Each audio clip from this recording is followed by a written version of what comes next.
শ্রমিক দলের নেতৃবৃন্দ আপনাদেরকে বারবার বলা করে আমাদের আবার করে আপনারা মেনে নেওয়াচ্ছেন না।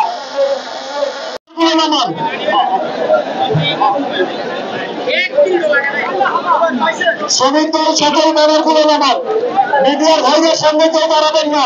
ওই যে ক্যামেরাম্যান, ওই যে লাজা, ওই ক্যামেরাম্যান, মিডিয়ার ভাইদের সামনে থেকে মিডিয়ার সামনে থেকে সবাই সরে যান, মিডিয়ার সামনে থেকে সবাই সরে যান।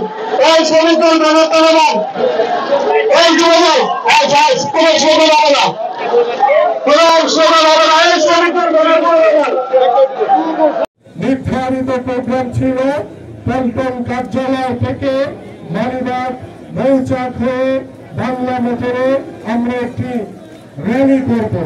সেই র্যালি আমাদের মাননীয় ভারপ্রাপ্ত চেয়ারম্যান জনাব তারেক রহমান আমাদের মাননীয় মহাসচিব সহ সিনিয়র নেতৃবৃন্দের সাথে কথা বলে সিদ্ধান্ত নিয়েছেন যে আমরা একটি র্যালি করতে গেলে ওয়ার্কিং ডেতে জনজীবনে বিঘ্ন ঘটে, সাধারণ মানুষের কষ্ট হয়, সাধারণ মানুষ ঠিকমতো চলাচল করতে পারে না। সেই চিন্তা থেকে আমাদের আজকে যে নির্ধারিত প্রোগ্রাম ছিল র্যালিটি ক্যান্সেল করে আমাদেরকে নির্দেশনা দেওয়া হয়েছে আমরা সামাজিক কর্মকাণ্ড আজকে আমরা উদযাপন করব।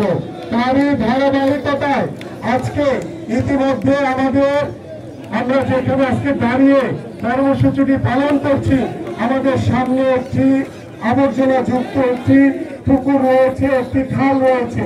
আমরা সেই খালকে পরিষ্কারের